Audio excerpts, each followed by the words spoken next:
సంవత్సరం మరికొద్ది రోజుల్లో ముగియనుంది. అయితే ఈ క్రమంలోనే రియల్ ఎస్టేట్ రంగం గురించి ప్రముఖ కన్సల్టెన్సీ ఫర్మ్ అనరాక్ కీలక ప్రకటన చేసింది. 2024 సంవత్సరంలో భారత్లోని టాప్ 7 సిటీల్లో ఈ ఏడాది ఇళ్ల అమ్మకాలు ఆకర్షణీయంగా నమోదు కాకపోవచ్చని తాజా నివేదికలో పేర్కొంది. ఏడాది మొత్తం మీద లెక్కిస్తే ఇళ్ల అమ్మకాలు గతేడాది కంటే 4% తగ్గి 4.6 లక్షల ఇళ్లకు పరిమితం కావచ్చని విశ్లేషించింది. అయితే ఇళ్ల అమ్మకాల విలువ మాత్రం 16% అధికంగా 5.68 లక్షల కోట్లుగా ఉంటుందని వెల్లడించింది.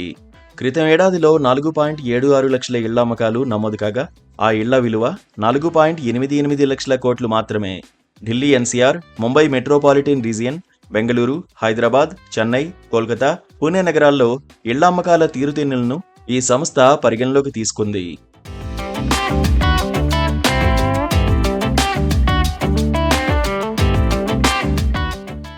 ఇళ్ల స్థలాల ధరలు పెరగడం, భవన నిర్మాణ సామాగ్రి, కార్మికుల వ్యయాలు కూడా పెరగడం వల్ల ఇళ్ల ధరలు 21% పెరిగినట్లు తెలిపింది. అంతేగాక కొత్త ప్రాజెక్టులు అనుకున్నంత స్థాయిలో ప్రారంభం కాకపోవడం కూడా ఇళ్ల అమ్మకాలు తగ్గడానికి ఒక కారణమని పేర్కొంది. గతేడాదిలో 4.45 లక్షల ఇళ్ల నిర్మాణాలు పూర్తి కాగా ఈ ఏడాదిలో నిర్మించిన ఇళ్లు 4.12 లక్షలు మాత్రమే. దీంతో ఇళ్ల లభ్యత దాదాపు 7% క్షీణించినట్లు అర్థమవుతోంది.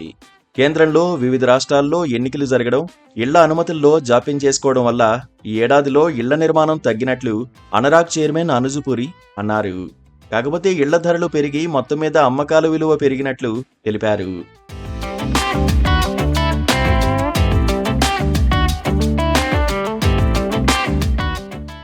దేశ రాజధాని ప్రాంతమైన ఢిల్లీ ఎన్సీఆర్లో హౌసింగ్ సేల్స్ 6% వరకు పడిపోయినట్లు తెలిపింది. అంతకుముందు ఏడాది ఇక్కడ 65,625 యూనిట్ల విక్రయం జరగ్గా ఈ సంవత్సరం 61,900కు పరిమితమవుతుందని పేర్కొంది. ముంబైలో మాత్రం సేల్స్ 1% పెరగ్గా బెంగళూరులో 2% వరకు పెరగచ్చని తెలిపింది. పూణేలో 6% పడిపోనున్నట్లు అనరాక్ డేటా తెలిపింది. ఇక హైదరాబాద్ నగరంలో ఇళ్ల విక్రయాలు 5% వరకు పడిపోనున్నట్లు అంచనా వేసింది. దీంతో 2023లో 61,715 యూనిట్ల విక్రయం జరగ్గా ఈ సంవత్సరం అది 58,540 యూనిట్లకు తగ్గనున్నట్లు వెల్లడించింది.